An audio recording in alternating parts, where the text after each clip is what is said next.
There's only room in the sky for one Eagle. Eastwood and Clay boys soccer facing off. On the board first is Clay, the pass from Jaden Hawes. Adam Hansen, the deep shot as the home team goes up 2-0 over the Eagles that are playing in white. Clay quickly building onto their lead. The corner kick from Camden Williams puts the Eagles in green, up 4-0.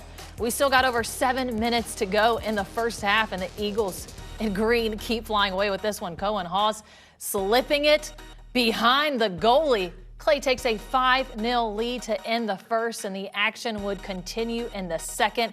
Clay building on that. It's now 8-0. Brody Lambrecht with another long ball back to the back of the net. 9-0 would be the final score from Oregon as Clay beats Eastwood in the Battle of the Eagles. We did a really good job of working the ball up, breaking lines, passing the ball around. It was playing good soccer. Obviously, the finishing was there with the final result. We're just looking to put all the pieces together. Just playing that crisp, clean soccer, especially going into Tuesday against Southview. We're looking to make a statement and put up a result that will show to the league that we're still contenders. Brandon Lowe and Bernie Hunter-Brinker breaking it down.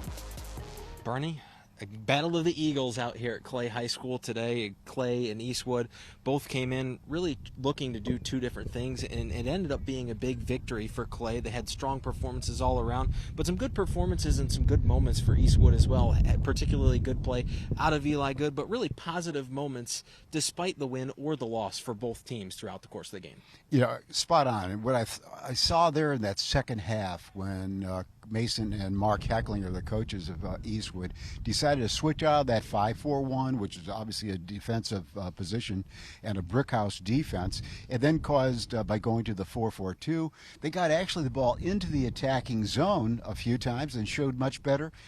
They gave up not as many goals in the second half as they did the first. One of the goals was just the keeper just lost focus right towards the end. It's a warm day out here, but it was a good contest for Clay to prepare for Southview, and also for Eastwood to prepare for Toledo Christian.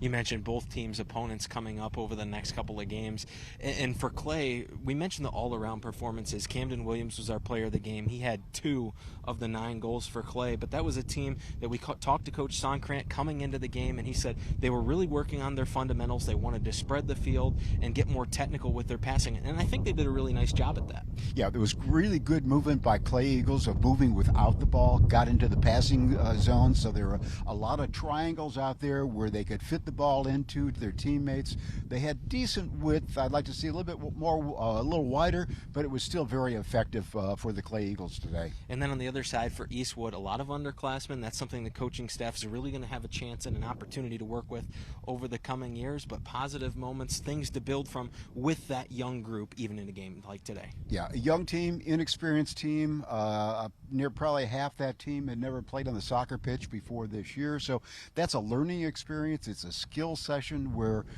coaches for Eastwood, the Hecklingers, have to work on the skill level and then work on the tactical level in the future. Clay takes this one.